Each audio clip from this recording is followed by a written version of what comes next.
아침 말씀. 오늘 본문 말씀은 마태복음 9장 1절에서 13절입니다.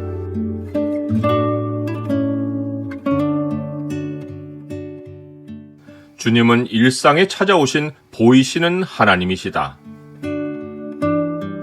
오늘 본문을 명령의 창으로 보면 예수님이 이 땅에 오신 목적이 무엇인지가 보입니다.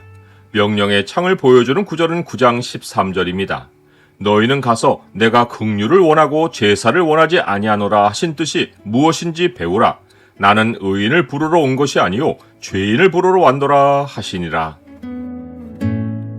8장에서는 예수님이 자연세계와 영적 현실을 굴복시키시며 놀라운 권능을 밖으로 선명히 드러내셨습니다.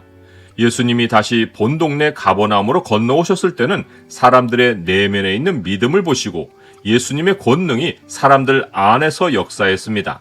사람들의 속생각을 읽으시며 인간 문제 뿌리에 있는 죄를 사하셨습니다. 먼저 예수님은 침상에 누운 중풍병자를 데리고 온 사람들의 믿음을 보셨습니다. 믿음은 예수 그리스도가 자신을 드러내신 모습에 사람이 진실하게 반응하는 것입니다.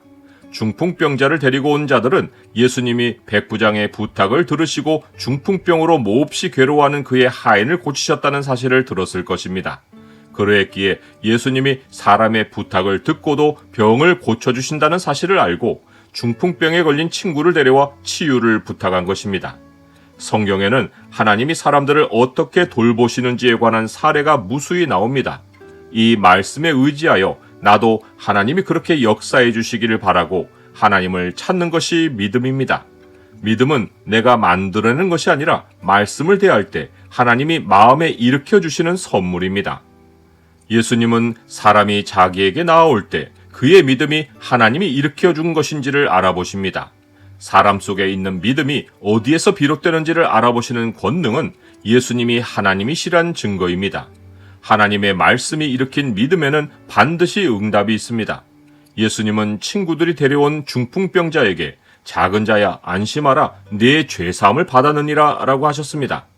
예수님이 그를 작은 자로 부르신 것도 예수님이 하나님이시라는 증거입니다. 성경에서 작은 자는 예수님을 믿고 따르는 제자를 일컫는 말입니다. 예수님은 중풍병자가 창세전에 택해진 자기 백성임을 알아보시고 자기 백성의 죄를 사해 주신 것입니다. 어둠의 권세에 묶여 아무것도 못하는 자기 백성의 영혼을 치유하시어 예수 그리스도의 세계로 옮겨오게 해주셨습니다. 이 죄사함의 권세야말로 사람들도 알고 있는 하나님만의 권능입니다. 예수님은 어떤 서기관이 예수님이 죄사함을 선포한 소리를 듣고 속으로 이르되 이 사람이 신성을 모독하도다 라고 생각한 것을 알아보셨습니다. 하나님이신 예수님은 사람의 속생각을 훤히 들여다보십니다. 하나님이 육신으로 자신을 나타내신 예수님을 알아보지 못하는 영적 어두움이 악입니다. 예수님은 그들의 악한 생각을 지적하시며 치유와 죄사함 중에 어느 것이 쉽겠느냐고 물어보셨습니다. 그런 후에 인자가 세상에서 죄를 사하는 권능이 있는 줄을 너희로 알게 하려 하노라 하시고 중풍병자에게 말씀하시되 일어나 네 침상을 가지고 집으로 가라 라고 하셨습니다.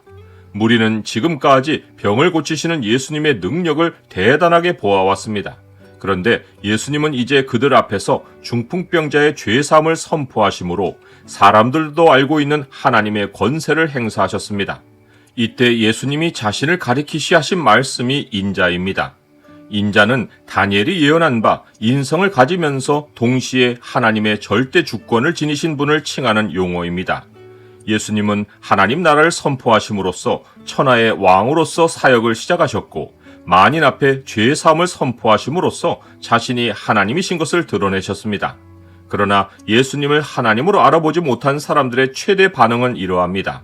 무리가 보고 두려워하며 이런 권능을 사람에게 주신 하나님께 영광을 돌리니라. 하나님의 권능을 눈앞에서 보고도 그들에게 예수님은 아직 사람 이상이 아니었습니다.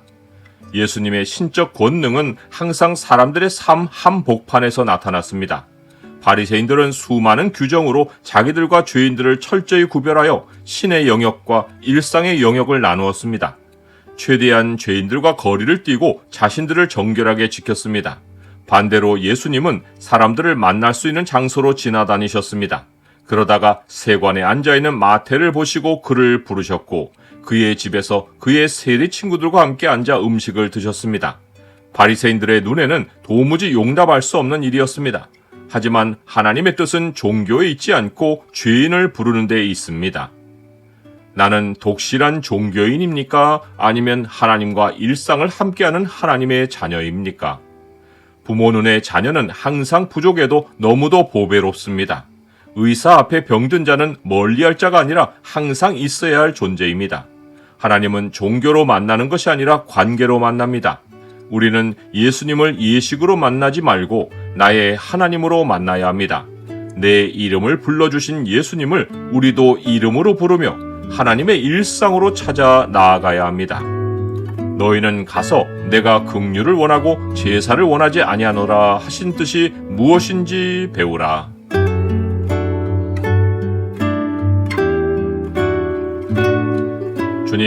주님은 제게 나타나신 하나님이십니다.